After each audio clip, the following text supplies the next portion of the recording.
Hi again then guys, and welcome to another installment of Ultimate Exotics on Forza Horizon 3, and in this pick we're featuring a DLC car, one of my personal favourite DLC cars, and actually one of my favourite supercars in the real world as well. I've always loved supercars which dare to be different, cars which don't even necessarily care about being the best or the fastest, they just do their own thing. Cars like Pagani, Spiker, this company as well, Zenvo, the Adonis from B Engineering, cars which just don't care what the crowd is doing, they do their own thing.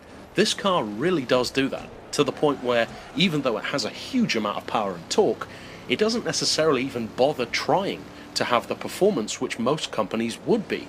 They limited the car to 233 because they don't really care as much about that.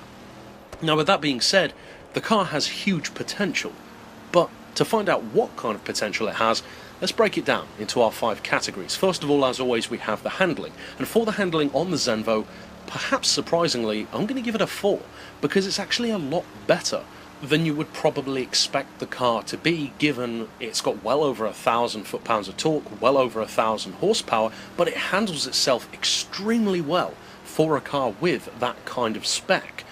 And not even with all-wheel drive, it's already really good. Now the fact that it is heavy, and it does of course still wheel spin, means it wouldn't be fair to cars with amazing handling to give it a full 5, but at the same time do not discount the handling of the Zenvo. It's one of its best attributes, and that's kind of ironic. As far as acceleration goes, well, for that I am going to give it a full 5, because even though the top end speed isn't as strong as some people would expect or hope, the acceleration does not disappoint.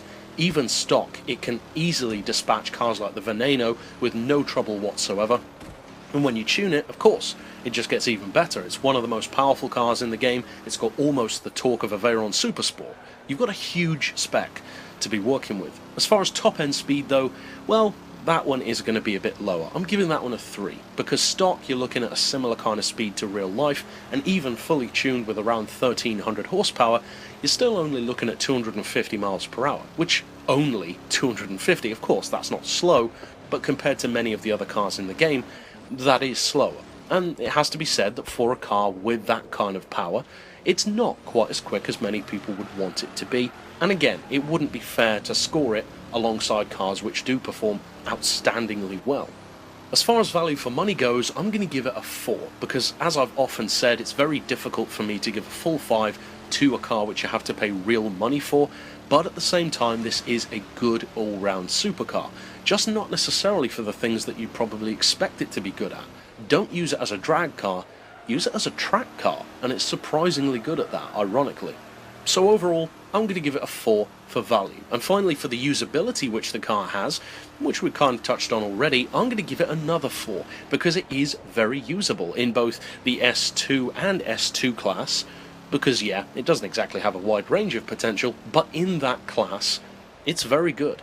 The top end speed does let it down a little bit on higher end tracks, but on most tracks, that's not really an issue, and the acceleration is so strong, as is the handling, that it's very competitive. So overall, as a tabulation of those 5 scores put together, I'm giving the Zenvo ST1 a score of 80. But that's it for this pick overall. I'll see you guys next time, and as always, thanks for watching.